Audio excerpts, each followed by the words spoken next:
Okay, so Be'ezras Hashem, a thought for the week, Be'ezras Hashem.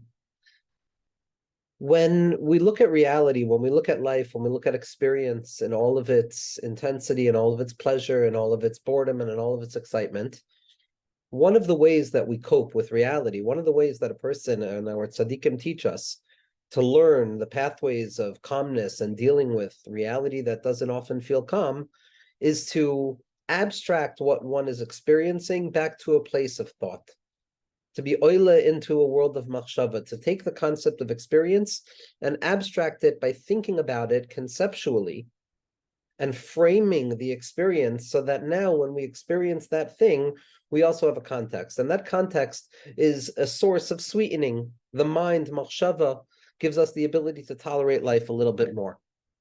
And it allows us to find the secret of meaningfulness. It allows us to attach ourselves to the nekudas hachachma shebechol davar, the point of wisdom that exists within each thing, as Rabbi Nachman opens up Likutei Moharan with. That an individual in this world needs to always seek out and connect themselves with the nekuda of chachma, with the seichel shebechol davar, which means to say that we live in a world of davarim, we live in a world of things and experiences and words, and we come in contact with the road, and our hands come in contact with objects, and we feel both physically, emotionally, spiritually, we feel contact with this world. And the experience in Olam Ha'asiyah is heavy. It's explicit in all of the texts. It's the heaviest of all heaviness. And so sometimes it's burdensome to live fully in contact with the asiya of it all, with the experience and the sense of it all. And we have to abstract it back into the idealized spaces of thought to think about experience. Now, this can obviously be used in the wrong way as an escape from experience. But when used properly, it allows us to re-enter experience with a newfound insight that doesn't diminish. It does not create a disappearance of all of the problems, but it gives us a new way of framing it, a new way of looking at it.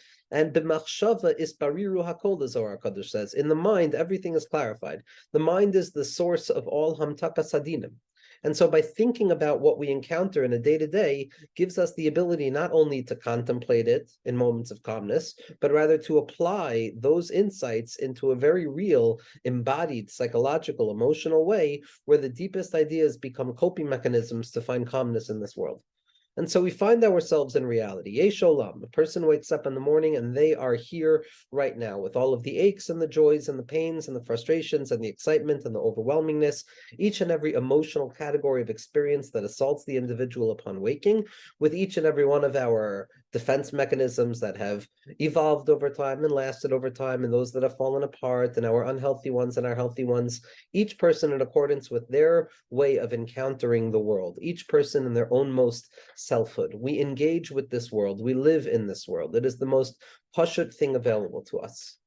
But what our tzaddikim allowed us to do is to gain insight outside of this worldliness, about this worldliness, not to escape this world and all of its intensity and the vicissitudes and the joys of being human, but rather to contextualize it, understand it, and not run away, but carry those ideas and the insight that we've gained by our retreat back into the mind and drag it back into the world of Asiya, where we can then renew, reveal the deep joy and pleasure that abides specifically in the lowest place imaginable, where we draw the idea and the machshava into the action.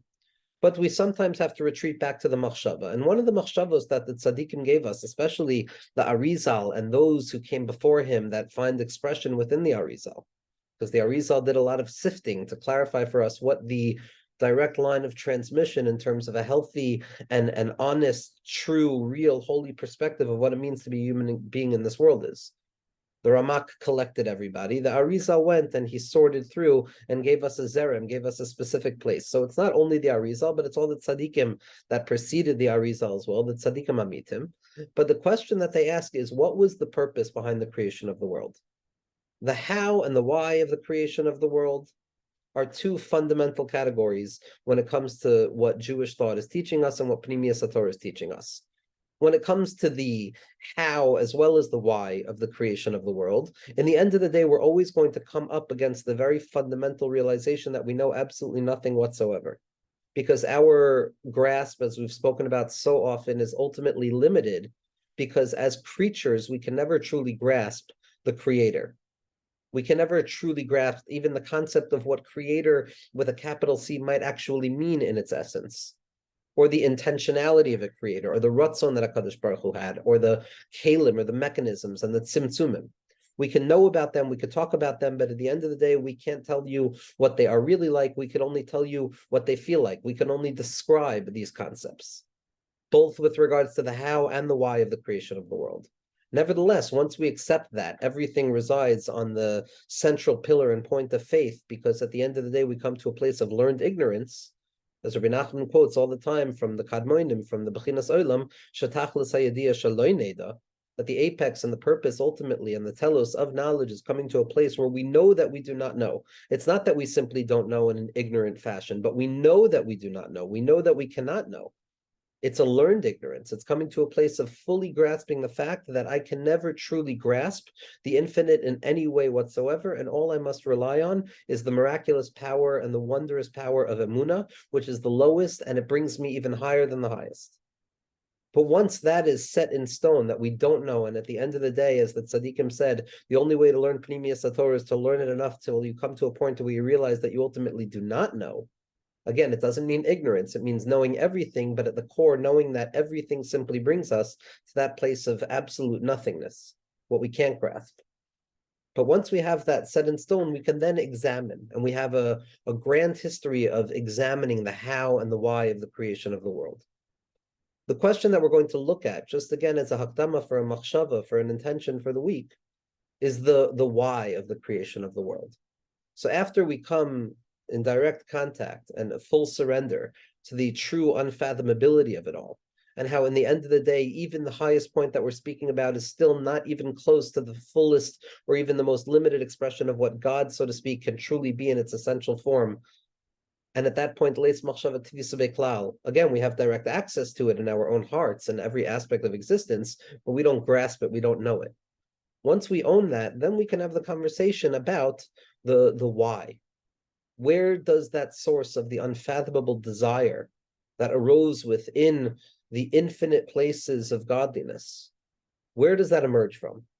So the Arizal gives us two answers, and we're going to focus on one of those answers.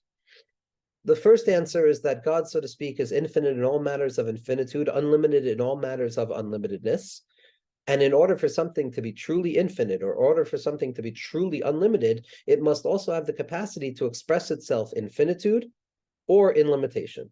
Because if you take away the power of limitation or finitude or something finite from the infinite or from the unlimited, you're decreasing in its power and you're creating a deficiency, because it only has the ability to be infinite but not finite, limitless but not limited. So the secret of Rabbeinu Azriel of Gerona and all of the tzaddikim amitim is that there was a potential towards limitation, a potential towards finitude that existed by way of non-existence within the infinite itself and within the unlimited itself, referred to as koyach hagvul bebilti gvul, the potency or the potential towards limitation in a non-limited way, the potency or the potential towards finitude in an infinite way. And all that we know of existence is the unfolding of that infinite power that existed by way of non-existence within the unlimited in its truest form, as far as our language can bring us. So then we begin to understand that everything is not, it's not something from nothing, it's a revelation of something that has always existed. And so that's the first answer, that HaKadosh Baruch Hu wanted to reveal. It's also considered something from nothing. I shouldn't just leave that on the table, but both are need to be understood in the light of something that was always already present being revealed, so to speak. So the reason for the creation of the world is that Hashem wanted to reveal his potential externally. And in order for his potential, so to speak, to emerge externally, once he has decided in the unfathomability of all things to reveal himself in that way, so that's what the creation and the unfolding of the worlds is, so that Hashem can fully express himself. That's the first answer that the Arizal gives, and that answer is utilized by the Leshem, by Hasidus. Nearly always, this is the main answer given.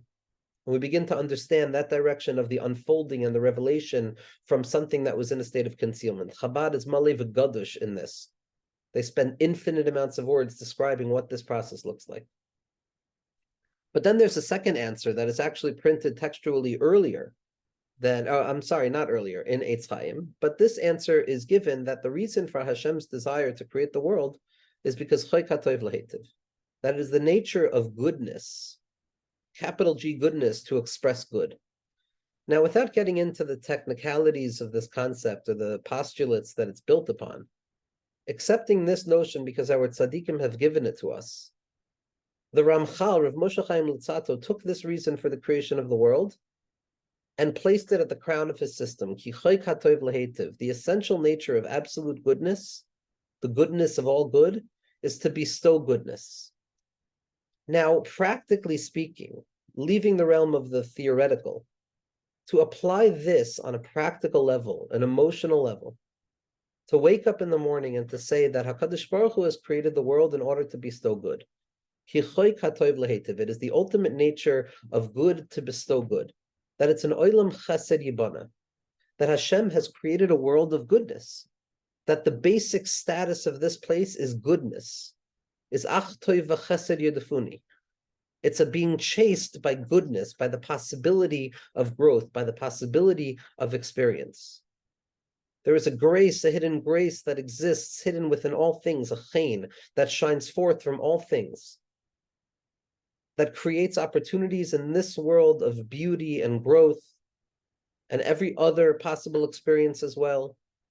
However the value is, minus, positive, whatever the feeling is, this world provides an opportunity for closeness, connection, and a movement forwards and beyond myself a little bit more. That this world is very good, tov ma'od, it's very good, and ma'od, Chazal have already told us, includes death, and includes struggle, and includes everything. But when all is said and done, the simplest postulate that must be accepted and lived with, because the alternative is an impossibility, is that this world is good. Hashem created a good world. Hashem created a garden. Hashem created a Gan Eden. And this notion does not dispel any ounce of suffering or darkness that a person experiences, because that's very real and that's very there, but it's still part and parcel of the ultimate unfathomable good that HaKadosh Baruch Hu is revealing. How or why, in what sense it's possibly good in terms of how we conceptualize good in our own most experiences is obviously an impossibility to even begin to speak about. But ultimately, the postulate has to be that when one wakes up in the morning, they say yes to the world. The Arizal tells us that when we say Baruch Sha'amar V'haya Ha'olam, blessed is he who spoke and created the world, it's an affirmation of existence that is rooted in the place of Reisha Delo Isyada. Baruch Sha'amar is rooted in that place, in the world of Yetzirah, in that world of emotions, in that world of confronting a world where I feel things, in that Olam HaYetzirah where I feel emotional tug of war within myself. When I behold the world, I close my eyes and I attach myself to Reisha Delo Isyada, the unknowable head, the loftiest point of the system, that place of coming to a place where I know that I'll never know anything whatsoever, and I need to choose to live with a certain truth, otherwise I'm going to lose my mind. In that moment, connected to Reisha Delo Isyada, in the world of Yetzirah, in that world of emotional experience of Psukei de Zimra, what I am deeply connecting to is Baruch Sha'amar V'haya Ha'olam. Blessed is he who spoke and created the world. The world is a good thing. It's a good thing. Life is good. Life is good. Life can be good. Experience is intense in every manner of intensity, but there are moments of goodness, and it can be tasted. Tuv tam v'das, it can be tasted, it can be felt. It's a choice that one makes against all expression otherwise. And each person on their own level has the capacity to make that hachlata, to see the good in this moment, to judge the moment or the other person favorably, to uncover that nekuda tova, that nekuda of goodness, of Baruch Sha'amar V'haya Ha'olam, of the fact that Hashem created this world for good. That has to be my operant directing system. Otherwise, avadati bi'oni, the moment I stop believing in this, it's a choice to believe in this. Derech Amuna B'charti, Tov Roi, David Malka Mashiach, who chose to see good in this world. The secret of the Zohar, which is the ability to choose to see good in this world. That the moment the person doesn't is a moment of avadati bi'oni. We know that already. So it's both a fundamental necessity and the biggest gift in the world to be able to say, Baruch Sha'amar V'haya Ha'olam, blessed is he who created this world, this moment. Gam ha'olam natan belibam. The world was given over into their hearts. This moment I am affirming it. I am saying yes to the world, in spite of all things, in spite of all the reasons not to, in spite of all the conditionality and the difficulty of it all, saying yes in spite of it all, which is a title of Viktor Frankl's lectures that were published after he had already written Man's Search for Meaning. Lectures that he gave in DP camps after the war was saying yes to life in spite of it all. Baruch Sha'amar V'haya Ha'olam, attaching oneself to the Reisha Delos Yada. And what that looks like on a practical level is for 2 minutes or a minute or 30 seconds before I enter into the chaos of the world, before I enter into the world of other people, to close my eyes and affirm something, to say, Rabbeinu Shalom, you are good, the world is good, people are good, and I am good. And this is good, and it's good, and life is good. But what about this? It's good, it's good. It doesn't mean what we think it means. Good doesn't mean that it's always easy or pleasurable or painless. Good is a framework in which things exist. It's rooted in the past, the present, and the future of all things. Goodness is something that is perpetually unfolding, the Tov HaAmiti, that is revealed with the true tzaddikim. Tov Yashmei, Moshe Rabbeinu, the light of goodness, of Baruch Sha'amar V'haya Ha'olam, of attaching ourselves specifically to that place of not knowing and making the hachlata to say yes to the world, making the decision to say yes, with an exclamation point to say yes, to affirm reality, to say Kain ba'kodesh chazi sicha. Yes, I'm going to see it. I'm going to find you, Rabbeinu Shalom. Ein shem yesh b'olam klal. There's no such thing as giving up, because giving up would already bring me to a place that is far worse than giving up. So I have to perpetually push that saying yes to the world, to say Kain, to have an experience of kanut, to look at the world through eyes of positivity, eyes of possibility, eyes of growth, and eyes of hope. There's a Maisa that the Kamarna Rebbe, Schus Yogan Aleinu, the Baal Zohar Chai, wanted very badly to learn from his great uncle, the Zidichover Rebbe, or his uncle, the Zidichover Rebbe, the Ateres Tzvi, the Sar HaZohar. I'm sorry, it's the wrong characters in the story. The Kamarna Rebbe had a son, the Demesak Eliezer, who would have perished on the Zohar HaKadosh as well, just like his father, the Zohar Chai. And the Demesak Eliezer wanted very badly to learn Kabbalah from his father, the Kamarna Rebbe, who was one of the most Heilige Tzaddikim to have ever lived in this world. And the Kamarna Rebbe kept on pushing him off, until he finally decided, and he said, come here at this and this time in the morning, and we're going to begin learning together. And when his son, the Demesak Eliezer, came in the early mornings, in that moment of Moda'ani, where a person is getting up and they have to make a choice in that moment, whether it's going to be a day of yes or a day of no. And in truth, a person can make that choice infinite times during the day. Each and every moment is a new opportunity to say yes or no to the world, to say kain or lo, to judge it favorably or to fall into the stuckness of negativity. And the Kamarna Rebbe opened up the Zohar HaKadosh into not the Zohar HaKadosh, the Eitz Chaim Kadisha, and he pointed to this idea in Shar Klalim that the Ramchal took and made the crown of his system that we all know so deeply, that Hashem is good and wants to bestow good. That Olam Chesed Yibane, Ki Choy Katov Lehetiv, and everything is perpetually getting better. And the Kamarna Rebbe pointed at it and he said, Ki Choy Katov Lehetiv, Ki Choy Katov Lehetiv, Ki Choy Katov Lehetiv. It is the true essence of goodness to reveal goodness. It is the true essence of capital G goodness to reveal lowercase g goodness. And he repeated it over and over and over, and he closed the Eitz Chaim Kadisha, a very complicated, intense book, and he looked his son, the Demesak Eliezer, in the eyes, and he says, this is the fundamental truth of all things. Everything else is merely commentary. That the world is good, Hashem is good, and we have the opportunity to choose to see good. And when we can choose to see good, more good appears in front of us. And we take those nekudos tovos and we string them together to create nigunim of our lives. And we bring those nigunim to the Beis HaMikdash, where we'll be able to sing the songs of our lives of goodness.